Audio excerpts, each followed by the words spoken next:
You know what's worse than a breakup?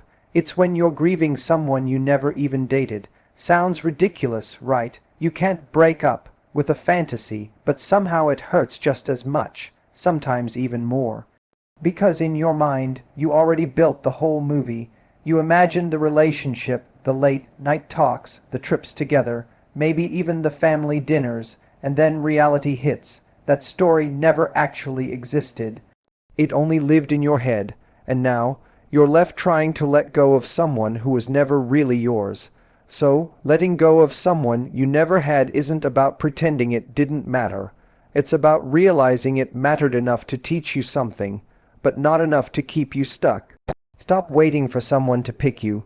Start choosing yourself, because the truth is, the right person won't just be a character in your imagination. They'll actually show up, take your hand, and walk beside you in real life.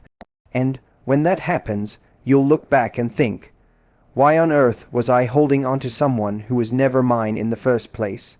When you think about why it hurts so much to let go of someone you never actually had, it usually comes down to this. You're not letting go of the person. You're letting go of the fantasy you built around them. And fantasies are powerful. Think about it. In your mind, you've probably already written the script of how things could have been. You pictured the cute moments, the texts that would have made you smile, the adventures you would have taken together, even the future milestones, holidays, anniversaries, maybe even growing old together. All of that existed in your imagination, and it felt real enough that your heart got invested. But here's the thing, they never promised you that. They never committed to being the person in that story. You were both characters in your own head, not in real life. This is why it feels so painful, because you're mourning a relationship that never actually existed outside of your thoughts, and because it never existed, you can't point to concrete memories to process. You can't say, we broke up after 3 years, or we tried, but it didn't work. All you have is the gap between what you wanted to happen and what actually happened. That gap is what hurts. But here's where your freedom lies. If what you're really holding on to is the fantasy, then you also hold the power to rewrite it. You created this story, you gave it energy. And just as easily, you can choose to put down that pen and stop writing lines for someone who was never acting in the play. That doesn't mean your feelings weren't valid. They absolutely were. It means you finally recognize what you were attached to wasn't the person standing in front of you, but the role you cast them in. When you see that clearly, it changes everything. Suddenly, you realize you're not losing a relationship, because one never existed. What you're losing is an illusion, a projection of what might have been. And while illusions can feel intoxicating, they are not the same as reality. Reality is someone who shows up, someone who invests in you, someone who doesn't leave you guessing about where you stand. That's the kind of story you actually deserve. So, when you're brave enough to release the fantasy, you also open the door to someone who wants to be in your life, for real, not just in your imagination. One of the biggest traps we fall into when we're holding on to someone we never had been mistaking potential for proof. Potential is intoxicating. It's the what-if game. What if he realizes one day how amazing I am? What if she finally wakes up and sees that I was right here all along? What if, what if, what if? Those 3 little words can keep us hooked on a story that never gets written. Potential is like staring at an empty canvas and imagining the most beautiful painting, but never actually picking up the brush. It's all in your head. Proof, on the other hand, is action. It's not what they could do, it's what they're actually doing right now. And when you stop and look honestly at their behavior, the truth usually becomes painfully clear. They're not showing up, they're not investing, they're not proving anything. We convince ourselves that if we just wait a little longer, or if we give a little more, or if we become a slightly better version of ourselves, then maybe they'll finally step up. But the reality is, someone who truly wants you won't need all of those conditions to be met before they act. They'll want to make it known. They'll take you out, they'll prioritize your time, they'll make an effort to get closer, not just every now and then when it's convenient, but consistently. The difference between potential and proof is consistency. A person's potential might show in flashes. A sweet text here, a flirtatious glance there, maybe a random deep conversation that makes you feel like there's something more. And we cling to those flashes like they're evidence of a hidden truth. But they're not. They're sparks, not fire. Proof doesn't make you question. Proof doesn't leave you analyzing every little thing they said, wondering if they secretly feel the same way. Proof is when their actions remove the question altogether. Proof is clarity, and that's what we all deserve: clarity, not confusion.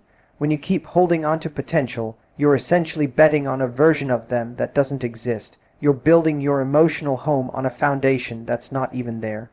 No wonder it feels like it crumbles every time you lean on it. The hard but freeing truth is this: if they wanted to, you'd already know. If they were as invested as you wouldn't be living in a loop of maybe someday. Letting go means finally saying, I'm done waiting for proof where there is none. It means stepping out of the fantasy of potential and into the reality of someone who doesn't just have the capacity to choose you, but actually does. It's easy to look back on someone you never had and label the whole thing as a mistake, a waste of time, or even something to be embarrassed about. But the truth is, even those almost relationships, the ones that never fully bloomed into something official, carry lessons that can be incredibly valuable if you're willing to see them. Just because someone didn't end up as your partner doesn't mean they didn't play a role in shaping the way you understand love, attraction, or even yourself. Every connection, no matter how brief or incomplete, leaves clues about what you want, what you don't want, and what you're willing to tolerate. Maybe that person made you realize how deeply you can care for someone, how vulnerable you can allow yourself to be. That in itself is a beautiful thing, because it shows you're capable of giving love. A lot of people shut down and never open that door, but you did. Or maybe, on the flip side, they exposed patterns in your behavior that need attention, like how easy it was for you to ignore red flags just because you liked the way they made you feel in certain moments. Maybe you saw how quickly you gave away your emotional energy without requiring them to match it. That's not something to shame yourself over. That's something to learn from. Sometimes these almost relationships are like mirrors. They reflect back to us parts of ourselves we wouldn't have noticed otherwise. Maybe you saw how much you were craving validation, or how you were hoping someone else would fill the gaps in your own self-worth. Maybe you realized that you have a tendency to over-romanticize people, giving them credit for qualities they didn't really show. As painful as that realization might be, it's also one of the most powerful gifts you could receive, because it means you won't make the same mistake again. And let's not overlook the clarity it gives you about your standards. After experiencing the disappointment of someone who never stepped up, you can now say with certainty, next time, I need someone who shows up fully. I need someone who is clear about their intentions. I need someone who makes me feel chosen, not confused. That clarity is gold, because it saves you from wasting energy on half-hearted connections in the future. So even though it may not have been a love story you get to tell in a traditional sense, it was still a chapter that mattered. It mattered because it stretched you, it tested you, and it taught you. And when you walk away with the lessons instead of the illusion, you transform what once felt like heartbreak into fuel for the healthier, stronger, and more intentional love that's waiting for you. The hardest part of letting go of someone you never had is realizing how much space they've taken up in your mind.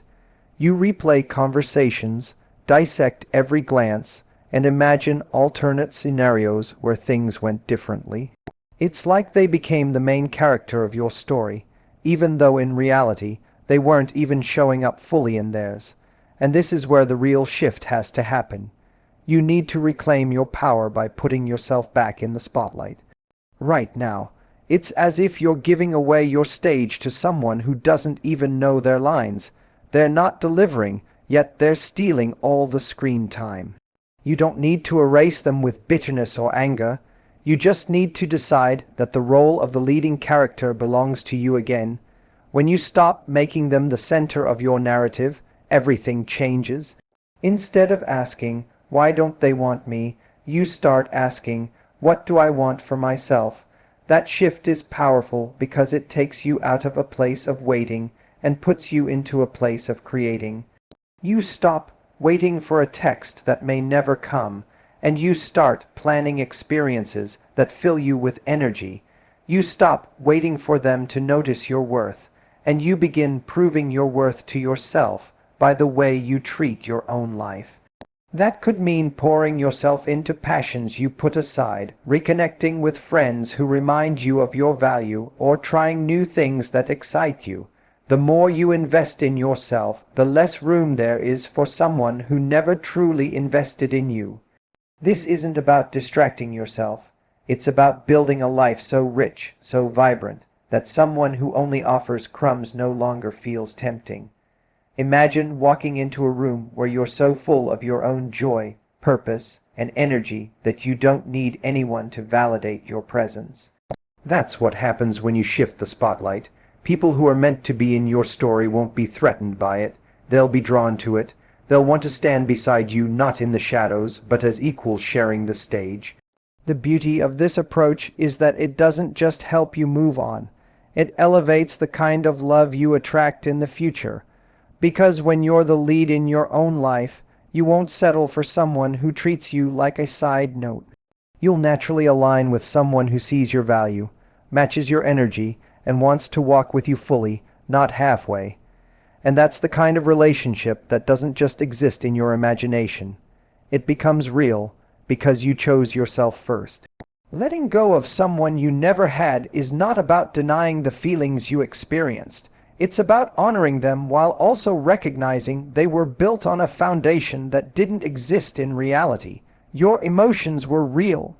The late-night daydreams, the butterflies, the anticipation every time you saw their name pop up on your phone, all of that was genuine. But the story you attached those feelings to was incomplete. And when you understand that, you stop punishing yourself for falling too hard or expecting too much. You give yourself permission to accept that you wanted connection, love, and intimacy, and that's not something to be ashamed of. It's something to be proud of. It proves your heart is alive and ready. The challenge, though, is learning not to confuse longing with reality, because when you cling to the illusion of what could have been, you deny yourself the chance to experience what is. The person you imagined isn't the person who showed up in your life. The proof of their actions never matched the potential you created in your mind. And so the healthiest, strongest decision you can make for yourself is to stop trying to force life to deliver on a script it never agreed to follow. You deserve clarity, consistency, and commitment, not confusion, mixed signals, and empty space. Letting go isn't failure. It's choosing to step out of a movie you were directing alone, so you can walk into a reality where someone actually shows up for the role you deserve. And when you shift the spotlight back to yourself, you begin to see how powerful you really are. You realize that you don't need someone else's approval to live fully. You can be the lead character of your own story, and when you embrace that, your energy changes. You no longer beg for attention, you attract it. You no longer wait for someone to make you feel worthy. You embody your worth so strongly that the right people have no choice but to recognize it. The moment you reclaim that power, you transform what once felt like loss into the very thing that propels you toward a brighter, more authentic love story. So, as you close this chapter, remind yourself of this. You are not walking away empty-handed. You're walking away with lessons, with clarity, with a stronger sense of who you are and what you want. And most importantly, you're walking away with the space to welcome someone who doesn't live only in your imagination, but in your reality. Someone who chooses you every single day, not just in your dreams. Letting go of someone you never had isn't the end of your story. It's the moment you take the pen back and begin writing the love story that was meant for you all along. Thank you so much for taking the time to listen and share this space with me today.